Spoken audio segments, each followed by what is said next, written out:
It was your choice कहानी है दो सगी बहनों की जो एक साथ रहती थीं। बड़ी बहन नौकरी करती थी और छोटी बहन पढ़ती थी। हमारे समाज में आमतौर से 23-24 साल या कभी कभी उससे भी अधिक तक बेटे बेटियां माँ बाप पर ही लायबिलिटी बने रहते हैं। इस कहानी में भी कुछ ऐसा ही है। बहनों के नाम कुछ भी हो सकते हैं, रीटा, मीता, सीता या गीता।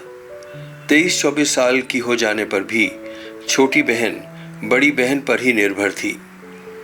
आमतौर पर सभी मिडिल और अपर मिडिल क्लास फैमिलीज में माँ बाप अपने बच्चों को इसी उम्मीद में पढ़ाते लिखाते हैं कि बुढ़ापे में उनके बच्चे उनका सहारा बनेंगे और उन्हें गरीबी से छुटकारा दिलाएंगे।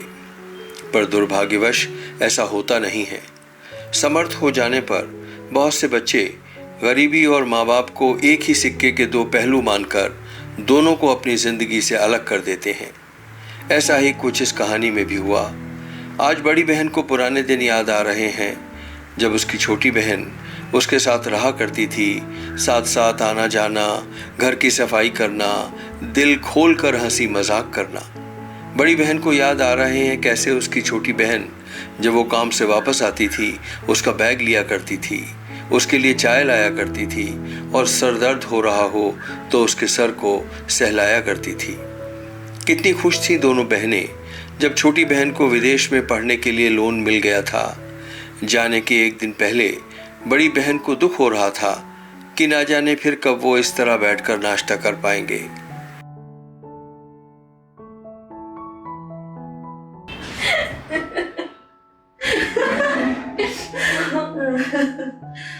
बस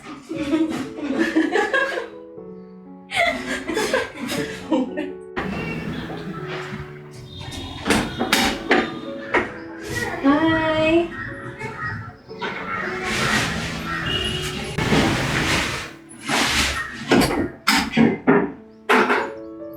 दीदी चहा आणू? हो, घेऊन ये.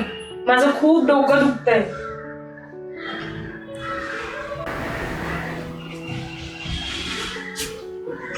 Thank you.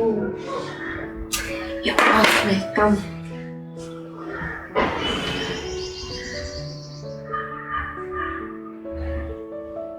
मग काय काय केलं आज? कसा होता दिवस? खूप छान होता. छान होता. डोकं दुखतंय का? हो. येऊ का दाबून? हो. बाम कुठे ठेवलाय रे?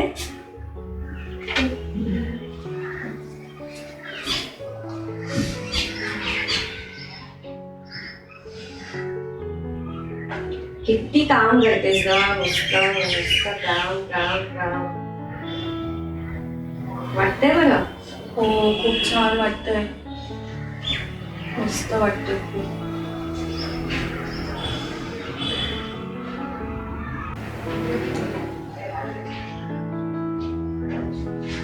दीदी, बँकेने माझं स्टडी लोन ऍप्लिकेशनचा फॉर्म ऍक्सेप्ट केलाय ना. आता मला थोड्याच दिवसात लोन मिळेल. अरे वा, पण तू तर लवकरच माझ्यापासून लांब जाणार.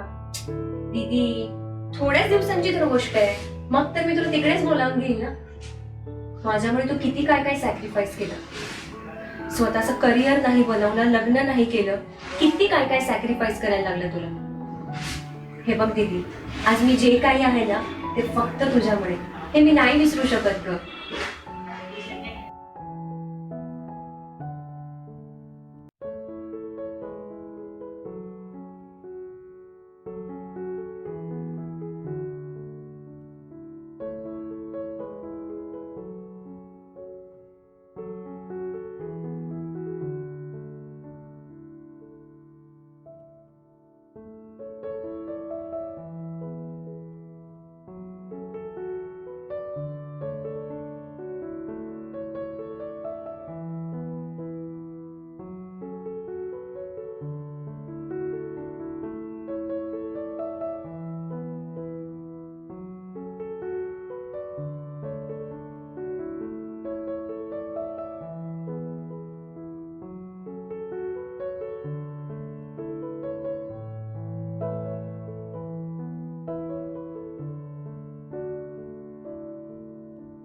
आजच्या दिवसानंतर आपण असं एकत्र कधी नाश्ता करणार, कधी जेवण करणार काय माहित.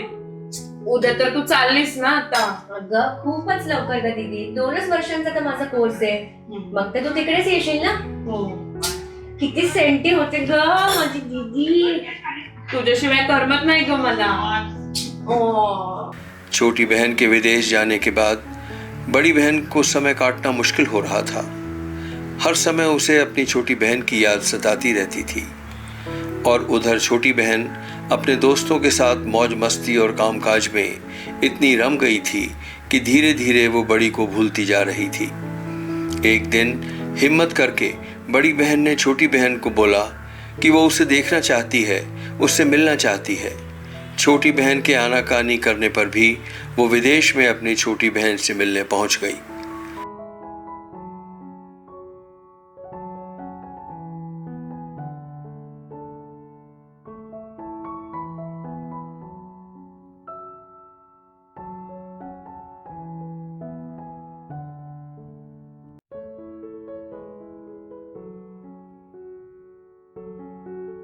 कशी आहेस दीदी?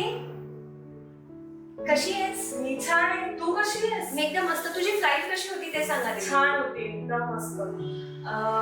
काय म्हणतेस, खूप बारीक झालीस? जेवण वगैरे करतेस की नाही? छी, काहीतरी काय ग. अगं मला ना तुला भेटून खूप आनंद झालाय. इकडे येऊन एवढं छान वाटलंय ना. अच्छा, ओके. मला तिथे घरी बिलकुल करमायचं नाही ग. खूप एकटं एकटं वाटायचं. पण तुला भेटलीये ना तर खूप छान वाटतंय. दीदी मला ना ऍक्च्युली थोडंसं काम आहे, सो मी बाहेर जाऊन येते. ओके.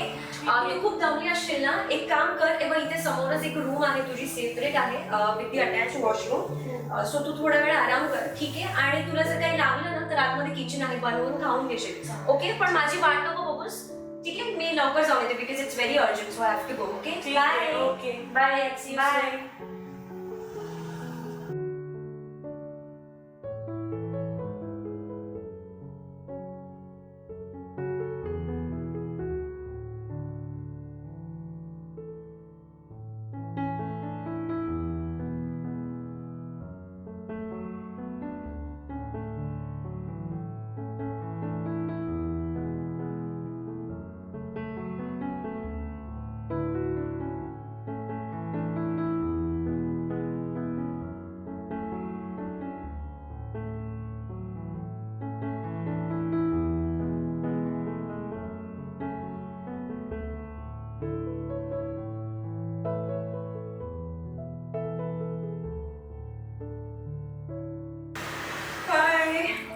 आलीस? तू जेवलीस की नाही? नाही अगं, अजून नाही जेवले. तुझीच वाट बघत होते. म्हटलं आज खूप वर्षांनी आपण सोबत जेवलो असतो. अगं ऍक्च्युली मी बाहेरच जेवून आले बिकॉज मला खूप काम होतं ना आणि मी खूप सॉलिड दमले. ओके. मी आता थोड्या जण जाऊन झोपते, ठीक आहे. तू काहीतरी खाऊन घे आणि आराम कर. ओके. बाय. Good night.